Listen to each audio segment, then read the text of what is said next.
जनाब ए बंदे नूं तुसीं तवज्जो दे नाल वेखो किड्डा सोहना मुंडा माशाअल्लाह है। लाल लाल होंठ ने, नरम नरम गल्लां ने, इहदी मुस्कराहट वेखा दिल करदा है बंदा इहदे ते जान दे दे। ते उंज तुहानूं ये शक्लों चोर लगदा पिया, लेकिन बच्चा बड़ा शरीफ है।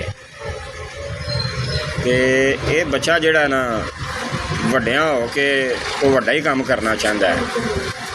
ते इहदे कोलों जदों असां पुछया कि वड्डियां हो के की करनी, आंदा है मैं वड्डे वड्डे जिहड़े कम ने वो करने ने।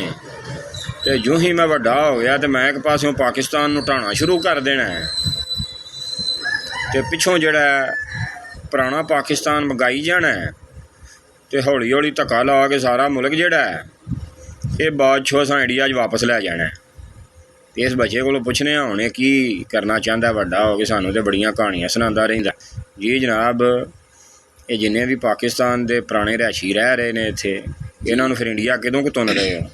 वेखो हुण साल 2 साल बाद तुम चढ़ना इंडिया इन्हां नूं वापस। अच्छा जी, जी इन्हां नूं वापस घल देना है जी, कि ये पाकिस्तान रहन ही ना।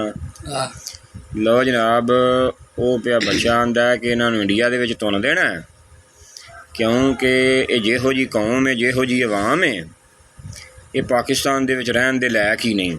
हाँ जी, इन्हां नूं सवेरे ते शामी जिवें गवर्नमेंट दे कोलों जुत्तियां पैंदियां ने पईयां, कदी बिल दी शक्ल दे विच, कदी पेट्रोल दी शक्ल दे विच, कदी बिजली गैस ते बिल दी शक्ल दे विच, कदी होर महंगाई दी शक्ल दे विच।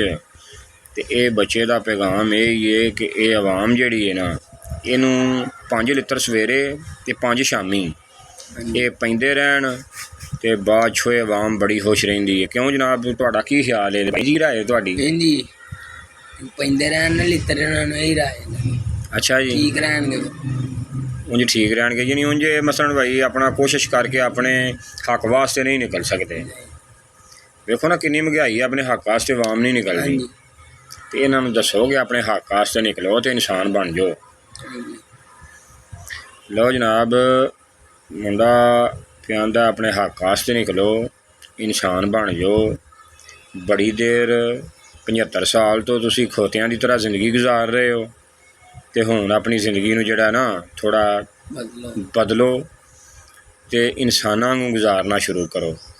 क्योंकि इंसानां दी ते खोतियां दी जिंदगी दे विच जमीन आसमान दा फर्क हुंदा है। ते इन्हां हुकूमतां ने तुहानूं बना दिता है खोता।